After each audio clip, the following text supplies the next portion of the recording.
Welcome back, and thank you for staying with us here at Hot 7 TV. Acting Commissioner of Police Wayne Shalry and the Director of the Folk Research Center, Louise Victor, have addressed speculation that the police and Folk Research Center were too hasty to rule out Journée Creole gatherings.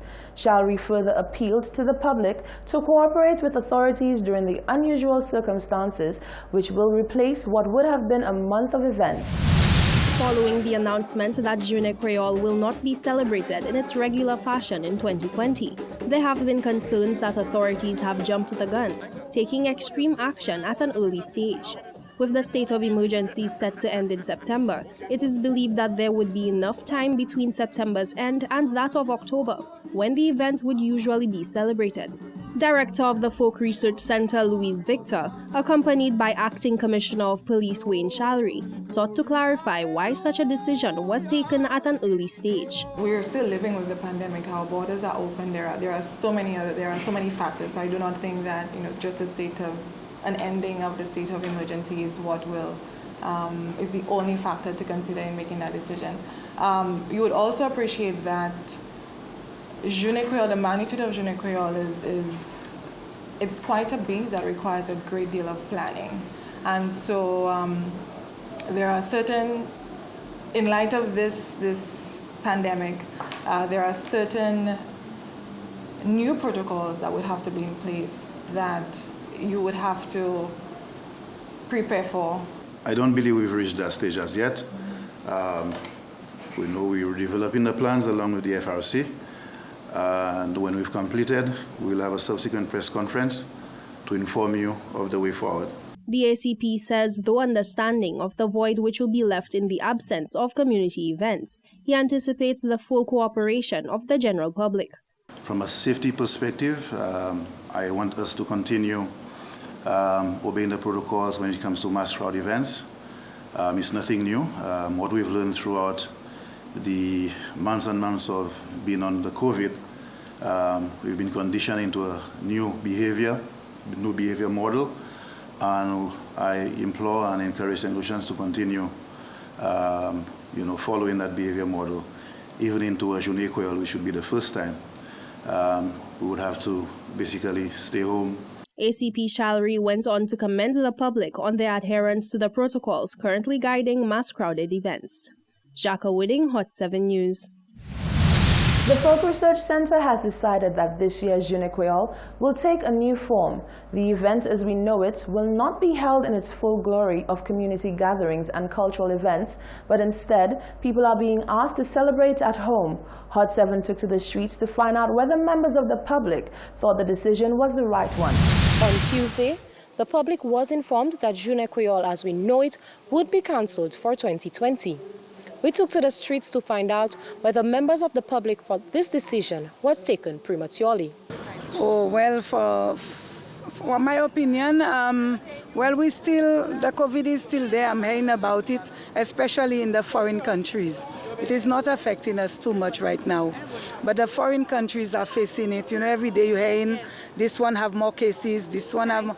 So all those big events sometimes can bring, because we have opened our borders, so it can bring big crowds. People want to escape the COVID and everything.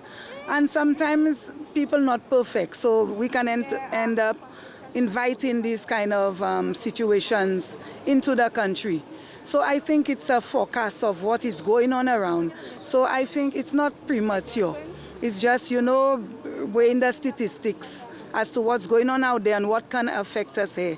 Well, to my knowledge and understanding, I think that's the best thing to do because of that COVID-19. Stop the Journée Creole. Well, I don't think they should have cancelled it, although they cancelled many events. However, I still think that it's a national event. We should keep it. To tell you the honest truth, I had a feeling that would have happened because, you're trying to avoid mass crowd. And I would understand with, cancelling Journée Creole at this time because it takes a long time to plan. Usually they plan Journée Creole, it takes about a few months. I could understand, but even though they cancel the big activities like in the communities where you would go where people would go and assemble, a lot of people will assemble, but I still feel people will have their Journée Creole at their homes, in their little communities, and I think the workplace and the schools will still have their Journée Creole. The people did the right thing, I consider, because we don't know when that coronavirus plague is going to end. Because you don't even know who out there right now. It's true that they say St. Lucia do not have any coronavirus. The only ones that have coronavirus is those that coming in from the US and stuff. To have a large crowd like that, you may never know. People coming from Martinique on little boats and entering the country. Sometimes somebody from Martinique, they know Journée Creole, the month of Journée Creole is around, and they're planning to come to St. Lucia, right? What that can happen, somebody from Martinique or maybe St. Vincent, I don't even know the level of coronavirus in St. Vincent, because St. Vincent is just being Vieux-Fort. So anybody can come in between St. Vincent and Martinique to come to that event. And I agree with the people not to take any chances like that. Those were your responses. Reporting for Hot 7 News, I am Genevieve Gonzalez. Chief Education Officer Dr. Fiona Philip-Meyer says the Department of Education has been working tirelessly to ensure that a suitable program is prepared to be implemented in the coming school year, having recently received a green light for their current proposal from Education Minister Dr. Gail Rigobert and the Cabinet of Ministers. Philip-Meyer says health and education authorities are currently preparing to address the concerns of the parents in a live broadcast. According to Chief Education Officer Dr. Fiona Philip-Meyer, it is likely that students will return to the classroom come September 7th, with teachers resuming on-campus activities before the end of August.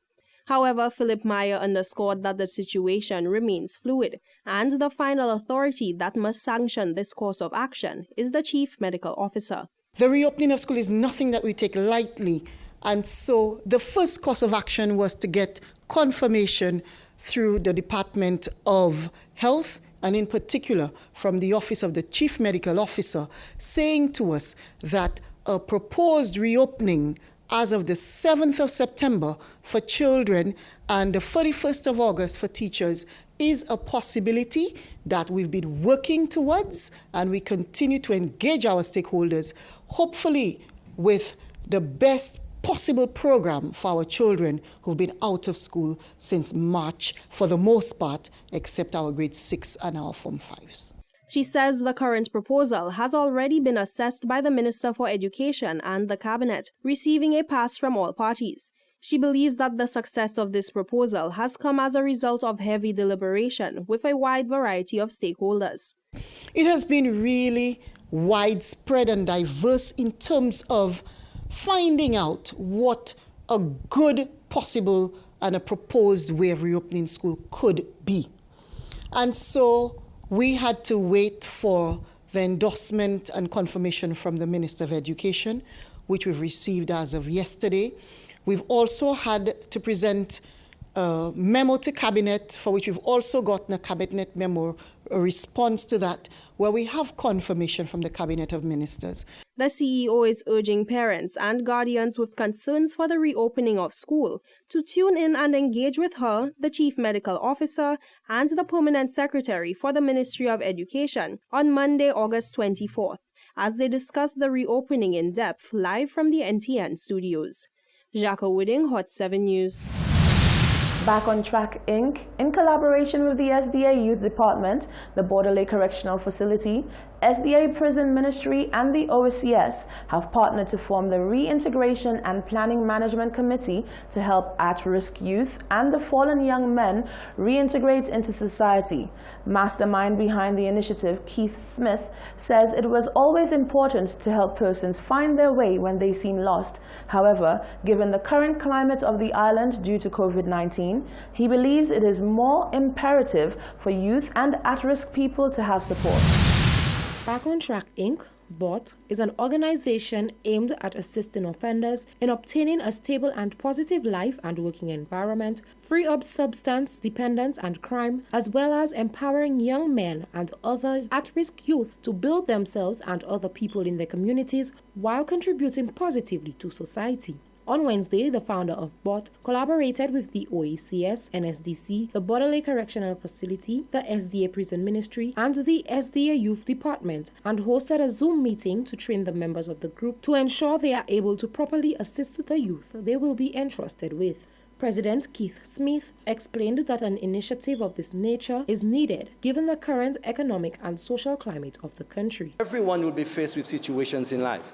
But no matter whatever situation that you are faced with, we all have tendencies. And we have survival strategies that we employ. Some of us, we are hardworking. Some of us, we are manipulative. Some of us, we are lazy, okay?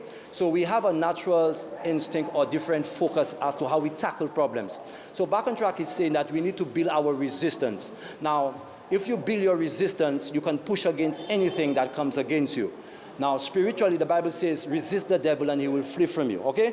We need to give solutions the vitamins of confidence and courage. We need to give solutions the proteins of love and hope. We need to build bridges with individuals and have an inside-out approach.